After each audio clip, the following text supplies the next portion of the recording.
ano, alamin nila lahat yung nagawa na ni BBM. Marami si BBM na nagawa. Oo. Pero hindi na lang nila alam. Unang-una yung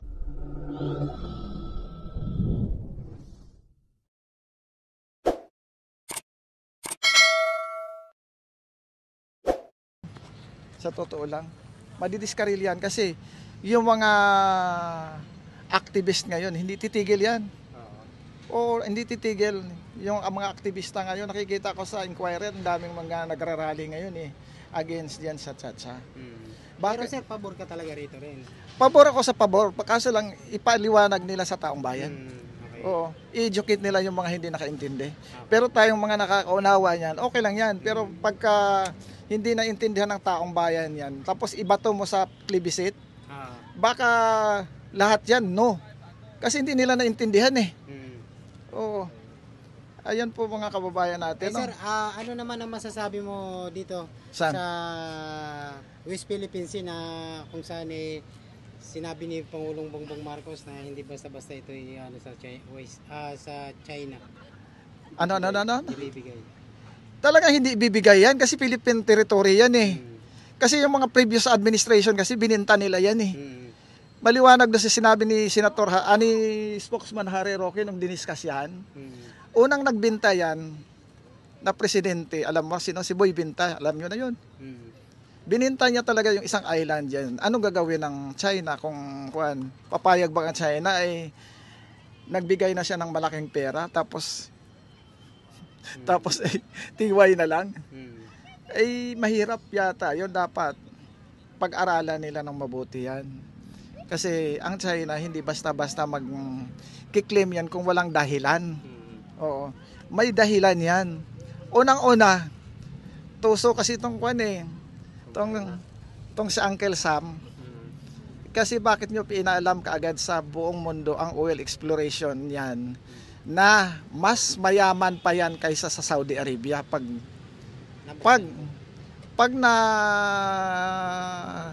simula na ng mina yung langis dyan. Yan ang pinahayag nila noon nung panahon pa ni Gloria Arroyo o ni dating Presidente Gloria Arroyo. Sabi niya inaayos na nila ng China noon, nakipag-usap na sabi ni dating Presidente Gloria Arroyo, mag-business na lang tayo kaysa sa pag-usapan pa yung anumang gusot diyan. Pumayag ang China pero dahan-dahan sila, nag-underground sila doon.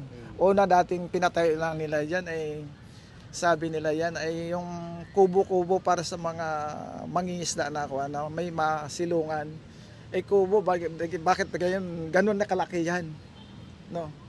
Tapos sinundan pa ng Aquino administration na sabi ay kung pakinggan mo yung pahayag ni General Parlade, that is correct lahat yan kasi sila nasa intelligence nung time na yan. Bakit sabi daw ay sige, tulungan nyo sila, i-guide nyo sila. Nasaan na ba ngayon yung secretary na yan ngayon ng Pinoy administration? Hindi ba nasa Malacanang ngayon? Nakaupo? Hindi ba? Hindi ba dilawan yan? Bakit hindi siya ang tanungin? O kung ano nangyari noong panahon ni Pinoy, hindi ba? Totoo yun. Yung sinasabi ni General Parlade, hindi ba yan si Paquito Ochoa? Yan ang sekretary dati ni Pinoy.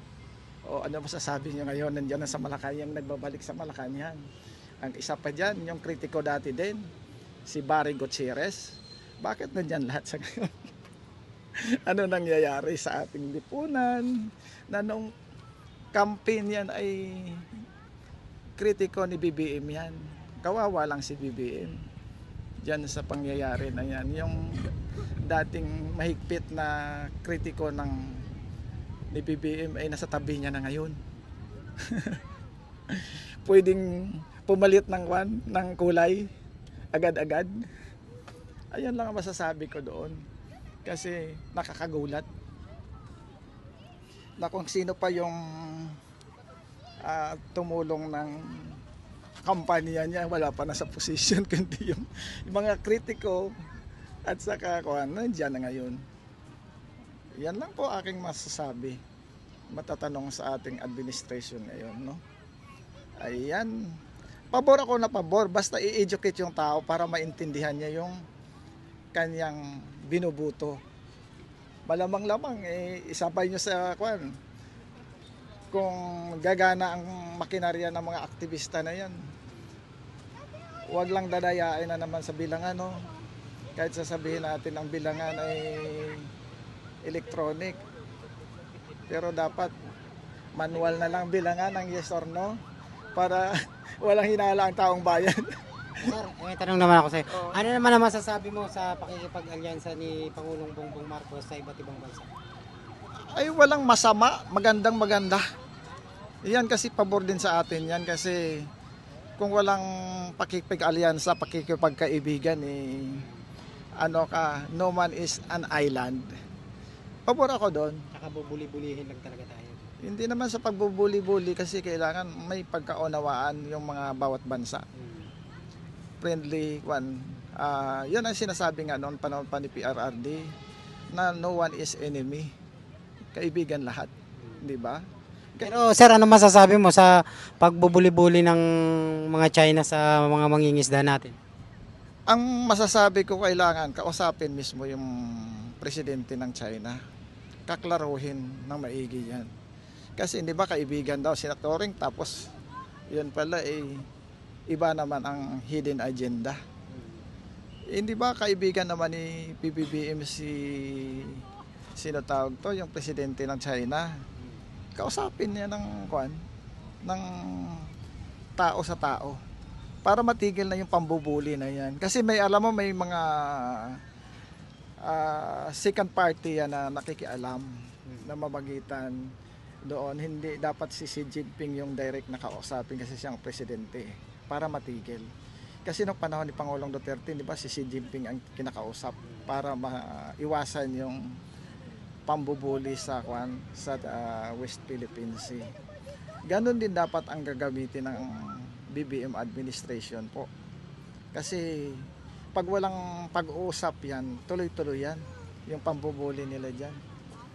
Tapos magkakaroon pa ng misunderstanding yan o aggression dyan pag lahat namang problema ay may solusyon naman yan kung magaling talaga yung political advisor ni BBM yung strategy kasi yung political strategies niyan ay silang gumagalaw at gumagamit ng political will na may question. alamin nila lahat yung nagawa na ni BBM. Marami si BBM na nagawa. Pero hindi na lang nila alam. Unang-una yung Sir, ito na lang. May isang tanong ako sa iyo. Ano masasabi mo sa mga bumabatikos nga na dahil wala daw nagawa ang ating presidente? Katulad niyan, ikaw nagsabi. mayroon nagawa. Nagulat lang ako ngayon yung kagaya ng land reform. No? Unang-una, binigay ni Pangulong Duterte dati sa mga tenant niya na may bayad, may list na bayad. No? Sa ngayon, dineclare ni PBBM na zero na ang contribution. Isa sa batas na ipinasa nila yan. Second, yung pabahay. Na which is na sabi nga ng mga kababayan natin yung pag in-interview mo sa Kalisorbe hindi nila maididepensa kasi hindi naman sila yung beneficiaries dapat yung kausapin yung mga beneficiaries doon ng pabahay. Ayun lang, at saka marami pa namang nagawa si PBBM sa hindi lang kasi nila masagot-sagot dahil hindi nila alam. Hindi nila marami pa i-research ng mga defender ni BBM yan. Hindi yung mga puro paninira sa kapwa vlogger, hindi totoo yung sinasabi yung Kalisorbe ko. Kaya nga may pangalan na nga, may address kung saan sila nakakuan. Kaya yung video na yan, sabi ng ibang mga viewers natin, bakit hinihingi pa yung pangalan? Sakaling may kukontra dyan, may validation yan. Validate nyo kung saan lugar yon yung in-interview namin. May video naman Yun ang opinion ng ating mga kababayan sa laylayan, sabi ni dating VP Leni Robredo. Sa laylayan, yun ang kanilang naramdaman. Sa 1 year and 8 months ni BBM, may pagbabago pa yan. Kaya nga kinumpara natin yan para ma-adjust ng Marcos administration kung ano yung dapat nilang baguhin doon na higitan pa yung Duterte administration. Kasi nandyan sila sa tungkulin nila ngayon, hindi ba? Yan lang ang akin doon kasi may mga